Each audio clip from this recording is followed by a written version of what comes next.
생각을 바꾸면 수익이 보인다. 역발상 투자의 문화진 멘토입니다. 자, 오늘도 많은 종목들이 급등하고요. 많은 종목들이 급락하고 있죠. 이런 과정 속에서 우리가 가야 할 길 상한가에 들어가는 종목들 체크해보면 답이 나올 것 같습니다. 도움 되신다면 좋아요와 구독 그리고 알람 설정까지 반드시 부탁드리고요. 바로 출발해 보도록 할게요. 자, 일단 이번 주 목요일에 오후 6시 아니죠. 오후 8시에 제가 무료 강연 준비했습니다. 많은 분들 오셔가지고요.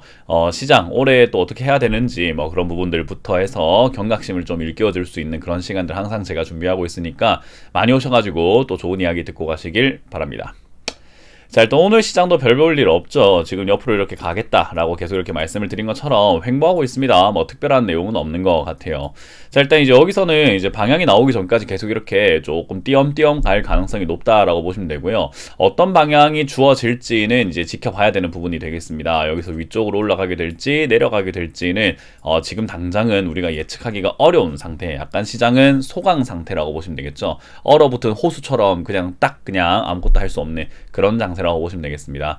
그래서 여러분들 들고 있는 종목도 딱히 대단한 일이 발생이 많이 되지는 않을 겁니다. 엄청나게 뚜렷하게 올라온다든지 또는 엄청나게 또 뚜렷하게 많이 떨어진다든지 그런 느낌은 아닐 거고요. 그냥 적당하게 움직이는 정도로 진행될 가능성이 높다 보시면 됩니다. 그리고 코스피, 코스닥, 양시장 모두 올라가는 종목 그리고 떨어지는 종목들의 모습들이 거의 반반 그렇게 형성이 되어 있기 때문에 이것도 아니고 저것도 아닌 그런 시장, 여러분들이 이거 새해 첫날이라서 뭔가 좀 첫달이라서 기대를 좀 했는데 이게 뭐야 라고 하는 그런 장세가 계속 연출되고 있는 것은 아닌지 그렇게 생각이 드네요. 자, 어쨌든 이런 시장도 있고 저런 시장도 있는 건데 요거는 요거대로 그냥 지나가면 되는 시장인 것 같고요. 올 초 역시나 여러분들이 뚜렷하게 기대할 만한 그런 흐름들은 아니었기 때문에 그냥 적당히 쉬어간다 생각하시면 좋을 것 같아요. 일단 오늘 급등 나오고 있는 종목들도 6개나 되지만은 이 6개 중에서 굉장히 우량주라든지 테마가 좋다든지 그런 기업들이 엄청나게 올라오고 있는 것 같지는 않은 것 같고요. 우리가 흔히 말하는 잡주로 분류되어 있던 기업들이 좀 많이 올라오고 있는 것 같습니다. 그리고 10% 이상 올라오고 있는 종목도 24개가 이렇게 급등 나오고 있는데 역시 로봇 관련주들이 계속해서 올라가고 있는 모습들, 계속해서 올라가니까 정말 무서운 듯이 올라가잖아요. 그래서 이런 부분들이 계속 이어지고 있고요. 로보티즈 이런 기업들 계속 보여지는 것 같네요. 그리고 인포뱅크라든지 로체 시스템즈와 이런 기업들, 디스플레이라든지 또는 자율주행 이쪽으로 엮일 수 있는 그런 기업들도 조금씩 보여진다라는 점, 그게 이제 포인트가 될 것 같고요. 에디슨 EV가 오늘 급락 나오고 있는 모습이네요. 에디슨 EV가 떨어지게 된 이유는 쌍용차 인수 자금 조달 계획이 변경되었다라고 이야기를 하는데 사실 엄청나게 많이 올라왔으니까 이런 변동이야 당연히 있을 수밖에 없는 기업이지 않았나 그렇게 생각이 듭니다. 더군다나 자한바이오 손대면 안 된다라고 말씀드렸던 기업들이 빠지고 있는 게 포인트네요. 자, 일단 오늘 로스웰이 상한가에 또 들어가면서 3연상에 성공하는 모습인데요. 점상한가 날아가고 있습니다. 1조 5천억 원 규모라고 한다면 지금 이렇게 상한가 간 걸로 시가총액이 1,000억이니까 시가총액의 거의 15배에 해당되는 그런 어떤 사업 규모인 거잖아요. 그래서 그런 걸 수주했다라고 하니까 날아가는 것까지는 이해가 됩니다만은 제가 말씀드렸던 신뢰성의 문제, 그 신뢰성의 문제 때문에 어디까지 올라가게 될지는 우리가 예측하기 힘들고 뭔가 계속 올라갈 거다라고 따라붙기에 도 상당히 애매하다라는 거죠. 물론 급등주라든지 이런 거 올라올 때 나 한방 인생 한방이지라고 생각하면서 한방을 좋아하시거나 도박을 좋아하시는 분들은 따라 붙을지도 모르겠습니다만은 저는 이런 투자를 여러분들께 권유해드리지도 않고 저조차도 그런 투자는 하지 않기 때문에 사람 말을 드릴 수가 없을 것 같아요. 들고 계셨던 분들은 역시나 700원에서 900원 사이 언저리 이 정도까지는 올라갈 수 있다 생각이 들기 때문에 팔아내는 게 좋을 것 같고요. 일단 보통은 작전주로 엮인다면은 보통은 진짜로 많이 올라가면 10배까지도 올라가거든요. 그래서 일단 5배 정도인 1,500원 정도 선까지가 작전주라고 한다면 저기까지 올라가는 것이 보통일 것이다 라고 예상하는 것이 맞을 것 같네요. 잘 정리하시길 바라겠고요. 광진실업입니다. 광진실업 오늘 급등이 나왔어요. 광진실업 오늘 올라온 이유가 있는지 찾아봤더니 뉴스는 없습니다. 그냥 철강 관련주가 강세다라는 이야기로 이렇게 올라왔어요. 사실 광진실업은요 예전에 이제 안철수 대표, 지금의 안철수 대표의 관련주로 엮여 있다 보시면 되고요. 안철수 관련주들이 역시 안랩이라든지 그리고 써니전자 이런 것들이 급등 나오다 보니까 이제 뒤늦게 또 안철수 관련주가 없나 하다가 광진실업이 엮이면서 올라온 것은 아닌지 그렇게 생각이 듭니다. 그래서 철강 관련주라서 올라왔다기보다는 기업보다는 정치 테마로서 올라온 것이 맞는 것 같다라고 보는 게 맞고요. 아무래도 정치 테마, 안철수 테마로 올라갈 거라고 한다면 안랩이라든지 써니전자가 대장주니까 그쪽이 이제 더 많이 가고 얘는 올라오다가 조금 미미할 가능성이 있다라는 점. 그래서 안철수 테마를 이걸로 따라 붙는 거는 조금 위험 부담이 있다라는 것과요. 그리고 안랩도 이미 많이 올라온 편이잖아요. 저희도 이제 7만 원 사가지고 10만 원대 팔아먹었거든요. 그러니까 이미 싸게 사서 비싸게 팔아먹은 종목을 굳이 살 필요가 있을까 했을 때, 뭐 물론 뭐 안철수 대표의 지지율이 더 올라간다면은 추가 상승 뭐 12만 원, 13만 원까지 한번 나올 수도 있겠지만 리스크가 좀 있을 것 같아요. 그래서 지금부터는 뭐 인맥 관련주보다는 정치 공략 관련주로 보시는 게 좋다. 그래서 정치인들의 공략, 아무래도 우리 3월에 투표를 해야 되잖아요. 그러니까 투표도 어차피 해야 할 겸 이분들의 공약들을 한번 보시면서 테마주를 조금 이렇게 찾아보시는 것도 좋고, 그리고 공약을 보다 보면은 내가 어떤 후보를 표를 줘야 되겠다라는 것들도 선택이 될 수 있기 때문에 이제 공약으로 눈을 돌릴 때다라는 전략을 드려볼 수 있겠습니다. 자, 그리고 이제 비트나인 급등이 나와 있는 모습입니다. 이름부터가 비트코인인가? 뭐 이런 생각이 들 정도로 비트나인인데요. 이름을 일부러 그렇게 지은 것이 아닐까? 뭐 이런 생각이 듭니다. 일단 오늘 올라오게 된 내용은 사실 이렇다 할 만한 내용이 별로 없는 것 같긴 해요. 그러니까 증권사에 호평이 있었다. 뭐 그런 이야기 나오고 있는 것 같고요. 그거 외에는 딱히 이렇다 할 만한 포인트를 찾기는 힘들 것 같습니다. 일단 실적 부분에선 적자가 흑자로 이렇게 돌아선 기업이기도 하고요. 비트코인 뭐 이런 쪽이랑 관련이 있는가라고 했는데 이름만 그럴 뿐이지 그렇지 않습니다. 데이터베이스 소프트웨어 이런 쪽으로 해서 그래프 데이터, 우리가 흔히 말하는 그래프 가지고 이렇게 데이터 만드는 그런 거겠죠. 그래서 이제 그런 쪽으로 엮여 있는 기업이라고 보시면 되겠습니다. 아무래도 앞으로 많이 쓰일 산업이기도 하기 때문에 주가가 한 번씩 이렇게 튀어오르는 건 맞는데 장기적으로 올라갈 기업인가라고 했을 때 저는 신규 상장주는 그렇지 못하다라고 설명해 드리죠. 그래서 지금 시장에 올라갈 기업이 없다 보니까 신규 상장주 쪽으로 돈이 몰려 들어간 것은 아닌지, 주식 수도 1000만 주밖에 되지 않아서 주식 수도 좀 적고 신규 상장주니까 사람들에게 대한 정보도 좀 적으니까 신비롭잖아요. 우리가 뭔가 잘 모를 때 신비로운 거거든요.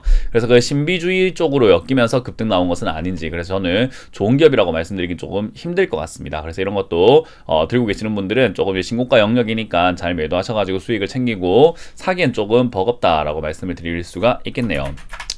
그리고 이제 TPC가 급등이 나와 있습니다. 스마트 공장이라든지 3D 프린팅 그리고 로봇 이런 쪽이랑 연관되어 있다라고 보시면 되겠는데요. 요것도 지금 로봇 관련주들이 조금 많이 올라오다 보니까 좀 올라온 것 같고, 오늘 올라온 이유는 별로 없는 것 같아요. 그러니까 로봇 관련주들이 한번 시세를 내면서 얘도 실적이 나오고 있는 스마트 공장 로봇 쪽이기 때문에 이제 그런 쪽에 엮여가지고 올라온 것은 아닌가 싶습니다. 역시나 실적이 나오고 있는 이런 로봇 관련주들은 굉장히 매력도가 있는 거예요. 그래서 TPC와 같은 이런 기업들은 사놓고 수익을 내는 것이 어떻게 보면 당연한 게 됩니다. 저 같은 경우는 로봇 관련주에 별로 관심이 없다 보니까 사실 TPC라는 이런 기업을 만약에 찾았다면 샀을 가능성이 높은데 안 찾았어요. 왜? 로봇 관련주에 별로 관심이 없었거든요. 그래서 항상 그런 것 같아요. 모든 종목을 다 사가지고 수익을 낼 수 있는 건 아닙니다. 뭐 전문가라고 해가지고 수익 날 수 있는 모든 종목, 오늘 급등 나오는 모든 종목을 다 사가지고 수익 낸다, 그건 아니에요.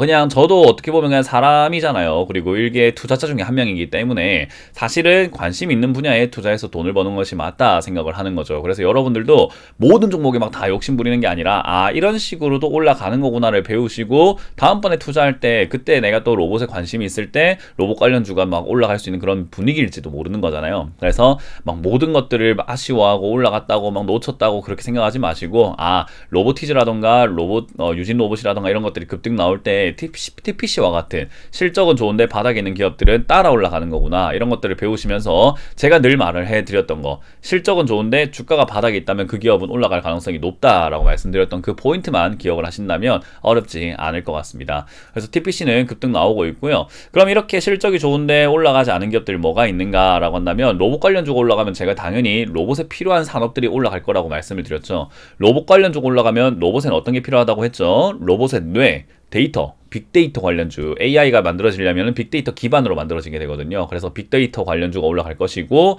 역시나 그런 쪽에서 데이터가 풍부해지고 그리고 뭔가 소프트웨어 쪽이 이렇게 많이 중요해지고 한다면 당연히 보안 관련주 이런 것들이 조금 각광받을 수 있습니다. 그래서 보안 관련주와 그리고 빅데이터 관련주 중에서 올라가지 않은 기업이 있고 실적이 잘 나온다면 사놓는 것이 저는 괜찮다라고 생각이 드는 부분이네요.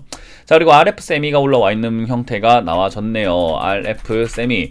일단 바이러스 죽이는 램프를 만들었다라고 합니다. 램프가 바이러스를 죽일 수 있을까? 이런 생각이 드는데 원자외선 램프라고 하네요. 원적외선이 아니라 원자외선 램프. 그래서 이런 것들이 보건소에서 이렇게 설치가 되면서 아무래도 바이러스를 조금 죽일 수 있다라고 이야기 나온 것 같아요. 그래서 이제 그런 것들을 만든다라는 내용으로 급등이 나왔는데 사실 이제 품절주입니다. 1000만 주밖에 안 되는 주식을 갖고 있고요. 그리고 이제 30% 정도가 묶여 있기 때문에 주식 수가 많지는 않아요. 그리고 적자가 많이 나는 기업이라 가지고 저런 거 이제 개발했다 좋다 이런 이야기 나오면서 급등이 나온 것까지 좋습니다. 이제 이게 실적으로 이어져야 되겠죠. 그래서 이런 거를 들고 계셨던 분들은 저런 내용이 나왔으니까 계속 올라갈 거야라고 생각하시는 것보다는 실적으로 이어질 수 있는지 없는지를 빨리 조사를 한번 해보셔야 돼요. 그래서 그 조사가 했는데 여러분들이 할 수 있는 조사 영역이 분명히 있을 거예요. 그 영역 안에서 뭔가 조금 낌새 가능성이 좀 보인다면은 조금 더 보유하시는 게 맞겠지만 그게 아니라면은 이런 뉴스로 인해서 급등 나왔을 때 매도하고 나오는 것이 맞다, 그렇게 보시면 되겠죠. 그래서 저는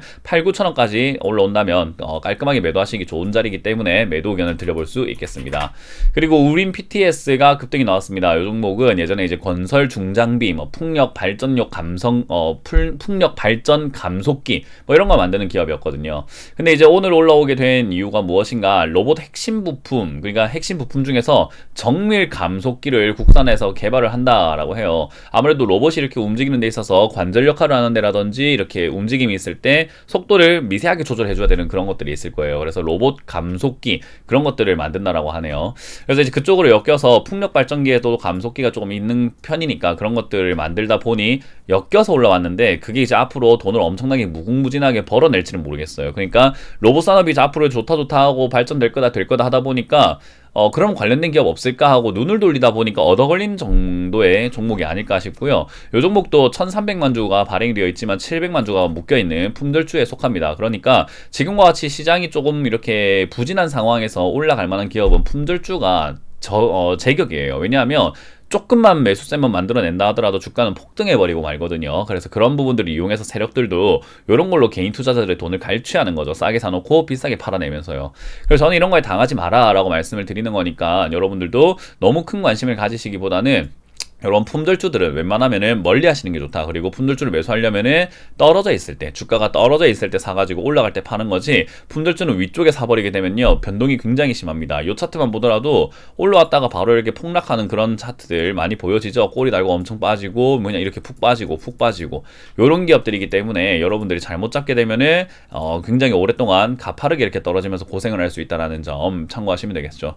그래서 이런 기업은 안 잡는 게 좋다. 그래서 보면은 상한가 들어간 6개의 종목이 다 잡을 필요가 없는 기업들이 많이 올라와 있습니다. 역시나 품절주뿐만 아니라 잡주라고 할 만한 기업들이 많이 올라왔다고 했죠. 시장 자체가 그래요. 지금 시장이 막 좋은 건 아니기 때문에 여러분들이 경거망동해가지고 신규 종목을 할 게 없나, 종목 교체를 할 게 없나 라고 생각하시는 것보다는 조금 깔끔한 매매, 그냥 좀 쉬어가도 괜찮으니까 쉬면서 매매를 해도 저는 괜찮다라고 표현을 해드리고 싶네요. 그래서 여러분들 지금 시기에 너무 조급해하지 마시고 천천히 바라보면은 나중에 좋은 시기가 왔을 때 여러분들이 잡을 수 있는 그런 체력을 아마 남들보단 더 많이 비축해 놓을 수 있지 않을까 생각이 듭니다. 그래서 지금은 조금 힘을 아끼자라는 전략을 드릴 수 있겠네요. 다들 힘을 내시고 이렇게 맞춰보도록 하겠습니다. 지금까지 역발상 투자의 문현진 멘토였습니다. 고맙습니다.